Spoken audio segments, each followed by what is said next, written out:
Welcome to this episode of Chess Table Talks. And as you guys know, I never like to introduce my guests. I like to let them introduce themselves. Uh, Please introduce yourself. What's good, everybody? Thank you for bringing me here. I'm Dogon Krigga. I am a multidisciplinary collage artist. I work in collage in different ways: digital collage, paper collage, and other materials. I'm also a muralist. I do installations, and I'm also a graphic designer. So yeah, that's me. Awesome, awesome.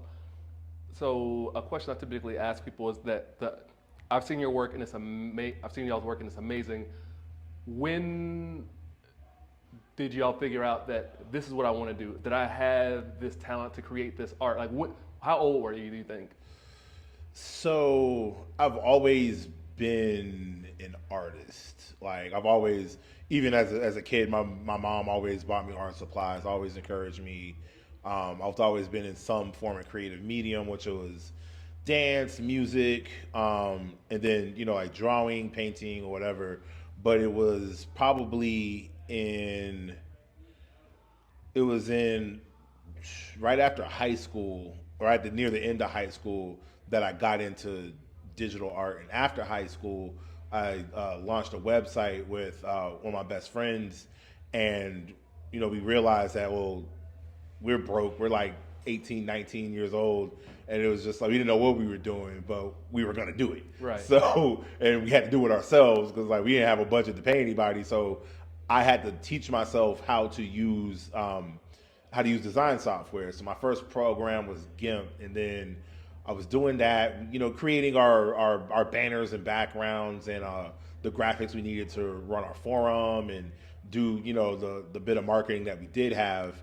So it was that moment that I realized I had a bit of a knack for digital art, and then it kind of went from there. So I got my start, really as a graphic designer doing album art for my friends. I have a pretty big background in music.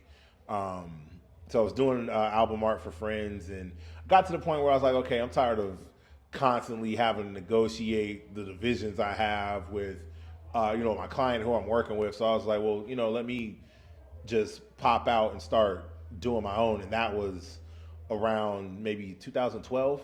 Okay. Like before that, actually, like around like 2011, 2012, I actually just started creating pieces just to show and share with the internet. And it became apparent that I had a gift. I had a gift for it. People really responded well to it, and then it kind of took off from there.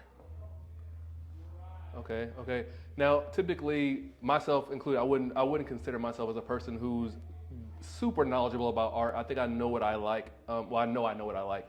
And when I think of art, or specifically a visual artist, I think paint, easel, art brush.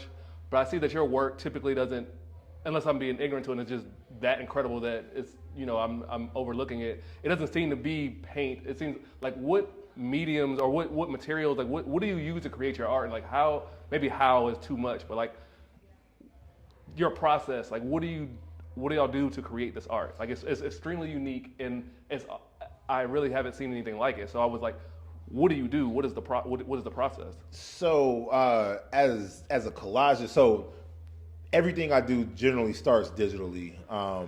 So I'm oftentimes taking images that I find online, or find other ways out in the world, and it starts as a digital process when I start building. Then I'll transfer those pieces, particularly for the ones that we see. For these, I started using the materials that I had on hand. So as a graphic designer, I work in the signage industry, and the materials that I used were often vinyl and acrylic and stuff like that. So I started the same way I create other bodies of work with paper collage.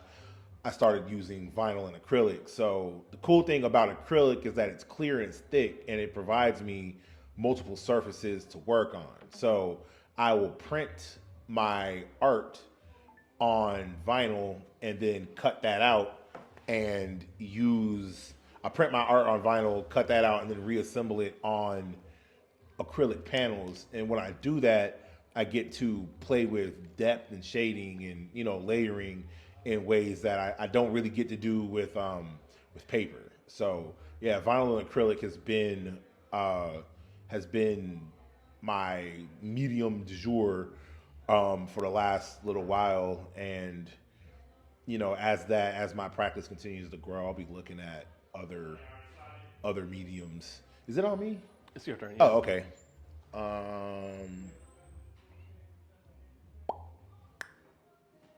Let's see. So now this is something I'm putting together myself. I think I look at a lot of the work, and y'all said you're start doing a lot of album work and graphic design. And did that early work influence some of I know how to work with these things on my computer. Did it help you the things you did prior to with the things you started doing later on to say, okay, did it kind of sort of come naturally as the things that can mesh together, or how did that come together, like the kind of digital style with the physical materials? Yeah, actually, you'll notice in a lot of my pieces that you'll see a lot of symmetry in my work, and that's because a lot of the early stuff I was creating before I considered myself an artist, and I was as a graphic designer, a lot of my work was like club flyers, rap albums and stuff like that. Right. And especially in the era I was creating it in, 2007 to 2011 or whatever. That visual style informed the way I compose my pieces now, or I just compose pieces in general, and that's really where I kind of I fell in love with symmetry, and really fell in love with typography, and that informs a lot of what I still do. In fact, I've been advised at times, people are like, well, it looks like a rap album, it looks like a cover, and I'm like, well, yeah, that's kind of that's my roots as a creative, and yeah, that's my roots as a creative. So I keep that element present in a lot of what I do. That was a good move. I saw that. I was like, oh no. Let's see.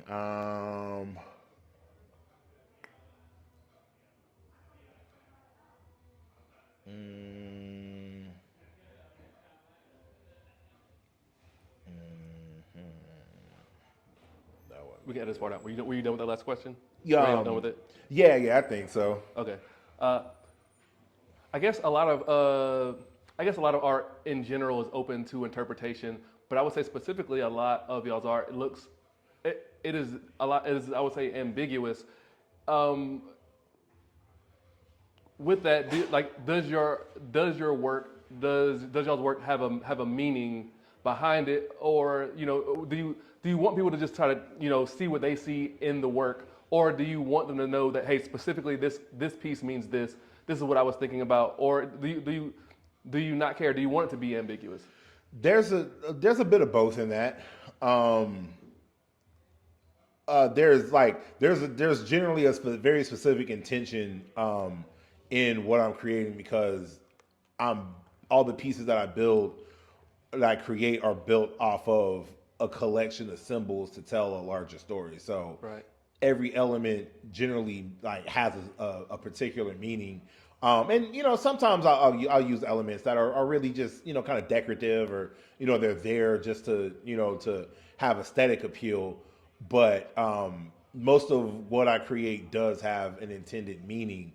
But that doesn't mean that I don't welcome other people's interpretation, because sometimes a piece will get made and I won't know what it means. I'll be like, okay, I'll kind of sit down and channel and build. I'll channel and this thing comes out, and then I'm looking at it like, I know this means something, because I know that each element has its own particular meaning, but I don't quite know what what stories being told, and that's why I'll rely on people. When I'm doing gallery tours and artist talks and stuff, and I'll listen to other people's interpretations of the work, and then that becomes, like if it really makes sense, then it becomes canon. Right. To the piece itself. Because I don't create everything, like in a void, and a lot of what I do is informed by the world around me.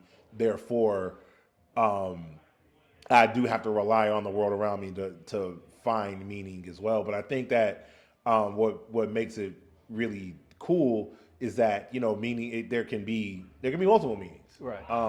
There's layers to it. There can be it can be an interpretation on the surface, and if you reframe the symbols and what the symbols mean, then or you find alternate meanings to the symbols, then it starts to tell another story. So, you can really sit with a piece and look at it for a long time and, extract more and more meanings. And I think that's beautiful because now the piece lives and the piece communicates, and it kind of, it's almost like the work that I'm making now is imbued with its own personhood where it can speak for itself too. So and that's something that I do focus on where a lot of my work is, or not focus on, but I allow that to be. I allow the piece to have its own autonomy and to speak for itself, where I'm essentially just like a medium channeling this image, and then once the image is created, it has its own voice and it can speak to the viewer as it desires. Right. Yeah. I think it's on you. Okay. As far as like the work that you guys that y'all create,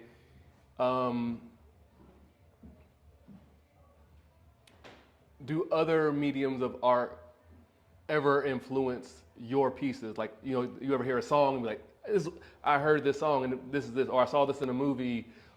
Do any other forms of art influence the art that you create? All the time. I would say that going back, it was music that brought me into what I'm doing now, and music. Music is always on in the background for me. I can't create without music, and the way I construct my pieces are very similar to the way like a producer like builds a beat. Right. In fact, one of my best friends, so same in the same circle of friends, the same friends I started doing this with when I was running the website with my homie. We kind of learned in tandem. So as they were learning and building and teaching themselves how to produce, I was building and teaching myself how to, how to do art. And I realized, like watching them in Fruity Loops, I was just like, yo, the way you build a beat is the same way I build a collage, where you have a background, you have a foundation, you have all these elements, and you apply effects to these elements, and then you line them up, according to the composition in a way that makes sense. And I'm essentially doing the same thing. So as a collage artist, I'm building in layers like this way, Right. and as a producer, they're building in layers like this way, but also that way as well, because the way we stack things and overlap. But it was that informed a lot of how I like it was that realization that informed a lot of what I was doing. And yeah, I enjoy that aspect of it. So and especially like when I started doing when I started making art for other people, or other musicians in particular, I was always kind of translating the sounds that I would hear into like a visual format. So, your beat has drums and hi-hats and kicks, 808s, and synth and vocal samples and other instrumentation, horns and stuff like, and woodwinds and all that. I'll look at a beat, I'll listen to a song, like look at a beat and break down what I'm hearing, and then assign a visual representation of each part of that beat. Wow. And then recreate it. I guess what I was doing was I was converting an MP3 into a JPEG. That's crazy. For tech people, or you understand files and stuff. An MP3 is a music file, a JPEG is an image file. You can convert file formats into different types. Like, there's lots of different sound file formats, and there's lots of different image file formats, and you can convert them, one way to another, but you can't really convert, an image into a sound. You can in, different ways. You get kind of abstract with what you can do with files and whatnot. But that was kind of my thing, was like, yeah, I'm converting this type of file into that type of file,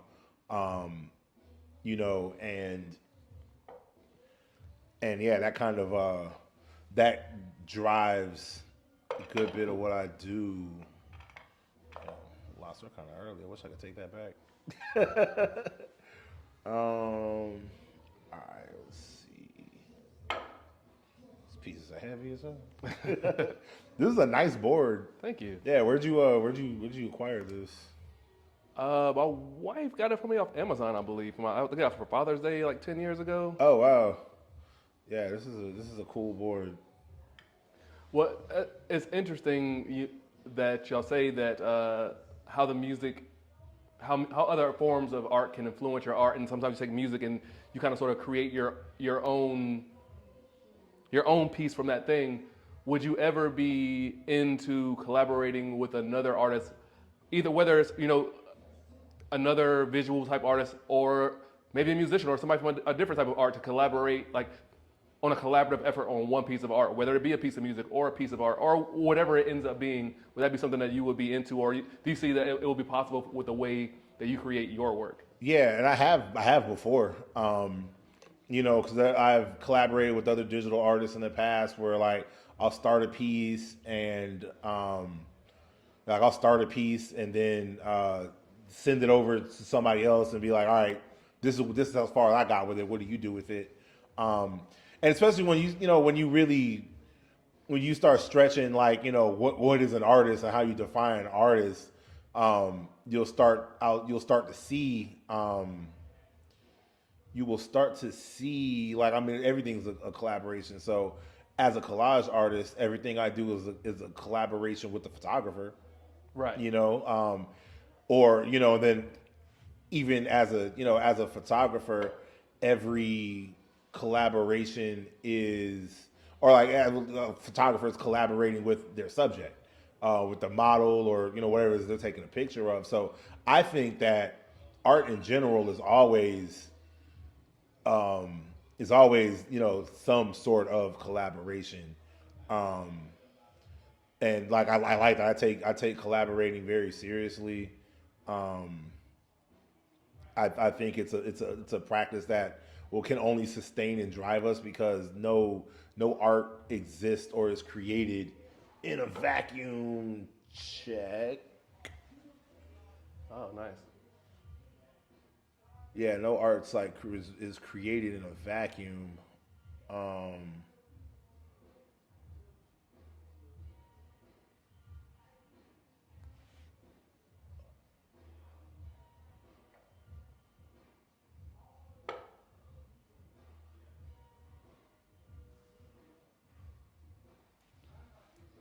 So, yeah, where we at? This game just got kind of intense. We're getting distracted. All right. I like that though. Like, I appreciate that.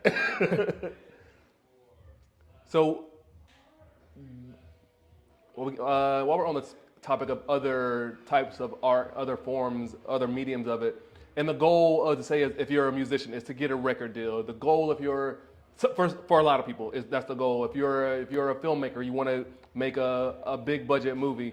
Is there a goal? Is there a goal for you with your art, or are you just creating from just the sheer the enjoyment of it, the love, and the feeling that you get from it, or is this two things can be true at once though? But is there an ultimate goal? Like, do you want to have your own museum or or things in the future? Like what would make Dogon happy with their art going forward or in the future ultimately? My goal with my art is to not only build a sustainable life for myself.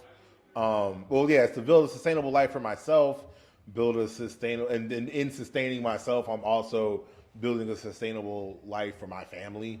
Um, and it radiates out from there. So I want my art to be a conduit for people to like a conduit for really for like self-reliance, and it's not just for me. I want to be able to create art in a way that also empowers others to that also empowers the people that I work with and do art with to be able to sustain as well. Um, so yeah, I want my art to be that. Okay. Uh, so as far, this is another question that I typically ask different types of artists from Colombia, especially I like to ask black artists.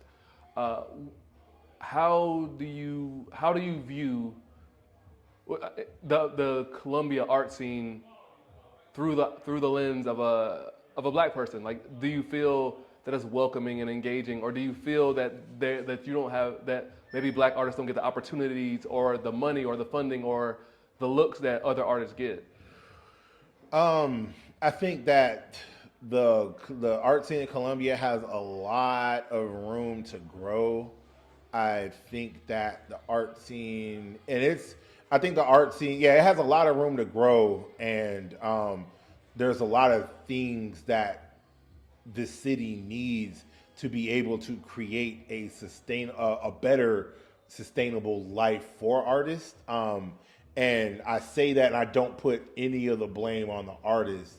I hold the institutions responsible for creating that, because without artists, art institutions wouldn't exist. And I think that goes forgotten a lot of times. I think that institutions, particularly institutions in the city, still kind of thrive off of paying artists in exposure and experience. And while those things are valuable and necessary for artists to grow, um, you know, people die from exposure. You're overexposed, to the elements. That makes life really hard. So I think, and even though I know that, the word exposure is being taken out of context, Right. but words mean things, and that's a real thing. I think that the art institutions at large owe, particularly black artists, a lot.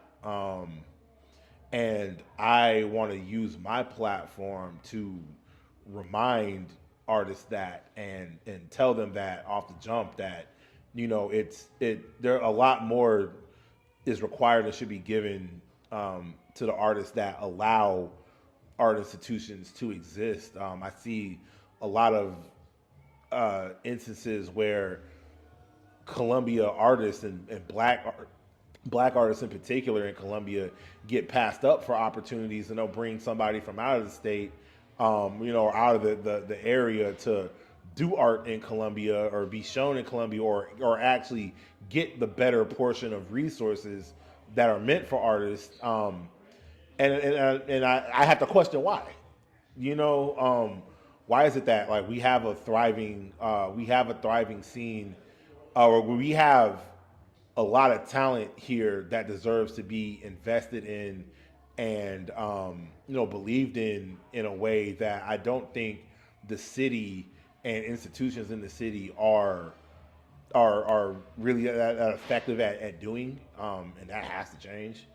And I think that changes not only through their approach to engaging in the cities and institutions' approaches in engaging black artists and artists in general, but also our approach as artists. And I think that the city kind of, or like the institution. When I say the city, I mean like when I'm saying the city in this instance, I mean like the culture of institutions and the culture that they try to make in the community that they try to make for us. They are thriving currently off of ignorance because once artists and creatives from here start getting out in other places, you start seeing how it works in other cities and larger markets like Right. Charlotte, Atlanta, Charleston, like places within 3 hour range of us. The scenes actually thrive there. Artists thrive there. They can earn a living. But for here, for some reason, it kind of seems like that things operate like the old way of you bend yourself and break yourself to create this art, and then we, being the institutions, get to benefit from the artist's work by bringing them in and throwing some crumbs at us, and us being happy with that, or else, well, if you're not happy with it, then we don't have to show your work. Right. And I think that there's a underlying current of that in general in most of the city's institutions. I've had the benefit of working with institutions and art facilitators who say yes and give you the budget and give you the means and give you the labor that it takes to create great work. And then on the flip side, I've been part of situations where those institutions don't give you those resources, and I've seen the difference in in what comes out of that, with those different approaches. And I challenge the city, and I challenge the institutions, and I challenge the gallery owners and the nonprofit organizations, the art admins, to focus more on saying yes to artists. Like, they don't have a job without us. They don't progress in their careers without our creative labor and our intellectual property, our ideas, people like you who do this. Right. And, come into these, the spaces that we're in, and, create space for art to be seen and to be done, for people to, think about, how to use the resources and then seek resources and utilize them. Like, there's no purpose for organizations without people like you and me. Right. And I think that because of that, people like you and me need to be compensated in a way that makes a material difference in our lives. And I don't think that the current guard, like the way like the institutions and the scene is kind of managed and run in Columbia, really does that. And that has to change. And that has to change. And, I guess the question is, well, who's going to change it? And I think it become, all of us have to kind of come together at a certain point and say that, enough is enough, or this is what we want the scene to be. Because, like, we're the ones that live here. We're the ones who have bills to pay here. We're the ones who are actually driving what is happening. And, like, we have to have a say in that. And not to mention that a lot of the funds that they are giving away are tax dollars that we pay for anyway. Exactly. So I 1,000,000% agree with y'all on that. That's yeah. Yeah, and for further context, yeah, like the H tax, the hospitality tax that that they tax restaurants and bars and hotels and like hospitality sector. I think it's like 1% of those taxes goes to funding public and local art. But I mean, we are the people who live here and eat here, and go out into the world. Like, we're, as artists, not only are we businesses, but we're also, like, tax-paying, people as well, entities, and individuals and citizens. And yeah, like, it's our money. We should have more of a say in where it goes and what is done to, to benefit us. Which is kind of like the foundation of, of why I went to speak to city council about the public art projects that, they were proposing and managing and putting out in the world. Was just like, things are happening. Y'all aren't even checking in with us. and we don't even like what you're doing. So like, Right. you know, that has to change. Something different has to be done there. So that's kind of, you know, like the battery in my back, um, per se was, you know, speaking up and saying something that, you know, could create change for us. Because like, you know, we're in private conversations and stuff, like, you know, we're tired of how much labor we have to put into, you know, move the needle a little bit, in ways that, you know, exhaust us and put us in positions where we can't even make the art we want to make, Right. or do the things we really want to do, because, you know, we caught up in the rat race, and you know, gonna mess around and miss our moment, you know, because we're doing that, you Right. know. So something has to change. And like, you know, I see that the city wants to grow. The city is growing. I mean, we see, you know, construction that, you know, you can't drive around without seeing construction, roads improving, buildings, you know, things being built, opportunities being made. Artists need to be part of that. um, Artists from here Right. need to be part of that. You know, and it's not so much about like, you know, a seat at the table, as much of it's like we need to be, you know, part of the conversation, and compensated and believed in. um, and I mean, I think it's my duty, like, to hold these organizations to task for that. I like that. I think we have a similar mission. I'm the same way as far as like just trying to get black artists the respect that they deserve in the city. Mm-hmm. And you know, if they don't want to give it to us, we'll create our own spaces. We'll do it. We'll figure it out on our own. If they don't want to do it, if they don't want to play ball, then fuck it. You know, we'll do our own thing, and that's the way I see it. So. I'm glad you feel that way. If we ever need to do anything together to collaborate to that effect, you know, I'm always down. So speaking of that, you were going to be wrapping it up pretty soon. Uh, in Colombia, outside of yourself, what are some other artists, some visual artists that you would like, you know, that you would say that you would give a shout out to, and like say, hey, check out this person. Their art is amazing. Say outside of the city, No, in the city, or outside in of the yourself, city. outside. Oh, okay. Thomas Washington is probably like one of my favorite artists. Like, he does incredible work. I'm a huge champion of it. Every chance I get to say his name and talk about his work, I will. If you're not familiar, they're a painter, and they work in the realm of like high fantasy, and they do it in a way that is unique to the black experience and the black perspective. The way they center black, people and black culture, and you know, like, in their work is just next level, and it's so deep and it's so rich. Just it's oh god, it's just great. They're definitely one of my faves. Um, also in the city art wise. I'll give a shout out to Cedric Emoja is another like fave of mine. Mm-hmm. We've worked together in the past, and you know, everything that they do has always been like a point of excellence. Um, who else? Who else in the city? I didn't mean to put you on a spot Oh, like no, no, that. it's fine. Thinking of like other artists, I've been really impressed. Malik Green, has been doing phenomenal work. He's currently the uh, artist in residence at Stormwater Studios. So he's definitely somebody worth going to check out.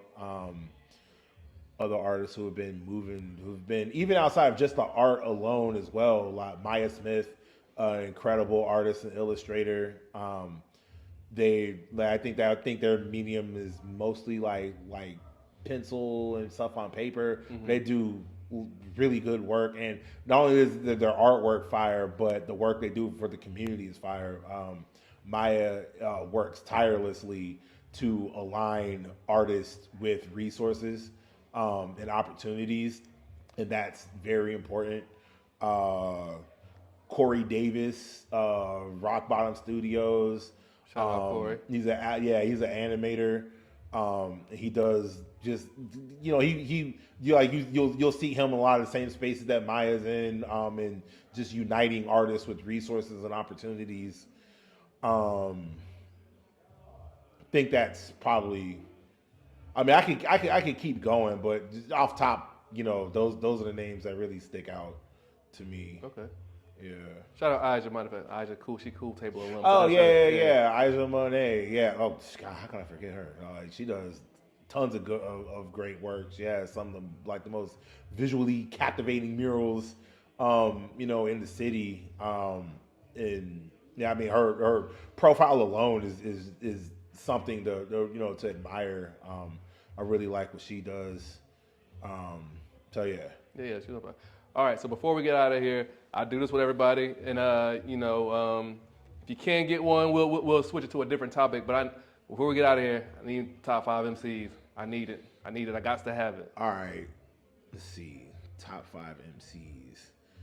So, all right. So I've been listening to a ton of Griselda lately. So right now, like West Side Gun, Stove God Cooks, Yeah, Stove God. like I've been on Stove God so hard. yeah, Conway, like that. So like that whole camp's the fave. The other personal favorite of mine is Rap Ferreira. If you're not familiar with their music, you get familiar.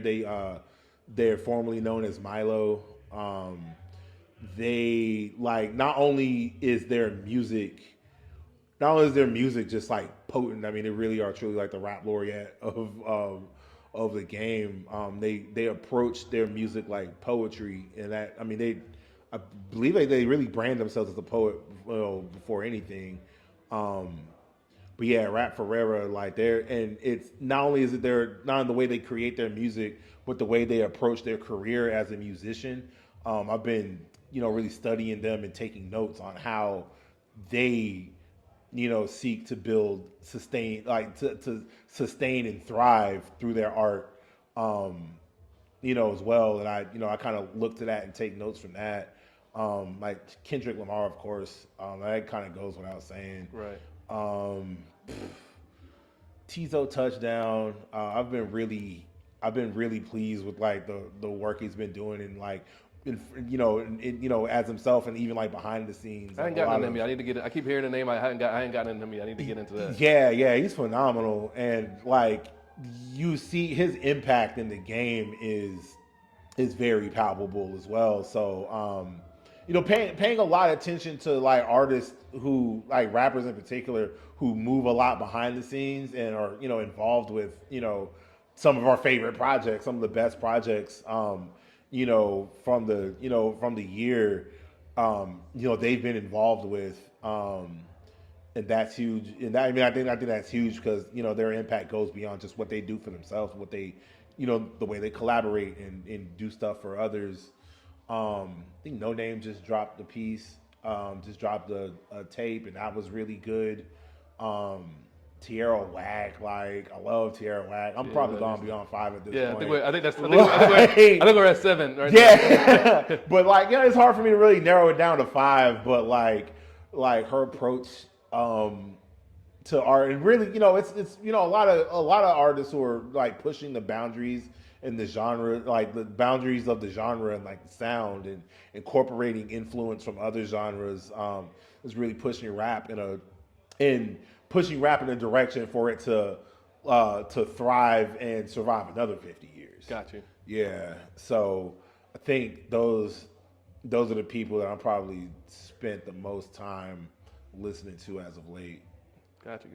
Well, this for me was a very enlightening, eye-opening interview. Like I said before, I didn't think I'm not very knowledgeable about art, but I feel like I gained some perspective on a lot of things. Just not only y'all's art, but just in general. So I appreciate that. This was a great conversation. I just want to thank you so much for coming to this platform. I really appreciate it. Before we go, is there anything else you want to say? Any shout outs? Anything you want to say on the way out? So I do want to say thank you as well for inviting me to be part of this. Congratulate you, Black Nerd Mafia, for this is second year. Yes. Yeah, it's your second year, and I mean y'all made a lot of headway. You have a long road ahead of you. We need more of what you're doing. And I invite and encourage more people to also do that as well. I think that as a community, we will only grow and thrive if there are more of us doing the same thing. I think that a lot of times, I'm getting my soapbox for a minute. I think a lot of times the old school approach to art and just things in general has been like, I want to be the one, I want to be the best, I want to be the only one, Right. and we think like that when resources are slim. But I think that we'll realize that, for one, resources are abundant and infinite when you apply a certain perspective to it. And I invite more people to do do more of what you see. I think that there should be Black Nerd Mafia and a bunch more just like what you're doing, because now we're creating an ecosystem. It's not just one forest in the one tree in the forest. Right. It's a whole bunch of trees in the forest, and we all like thrive and grow and live together. We do that. So if I could, I guess like my departing message would be just to encourage people to really do the thing. Do the thing. Be inspired by your peers. Be inspired by what you see around you, because there is enough. There's more than enough for all of us to do what we need to do. Hopefully, that mentality really takes root and retains our talent. There's plenty of resources out there, but it's not always greener pastures on the other side. I invite and challenge artists to stay here and grow where we are, and that's going to make a better future for for the generations coming. So yeah. Awesome. I agree. It's very well said. Couldn't have said it better myself. All right, we're out. It's our episode 5, Chess Table Talks. We'll see you later. See you.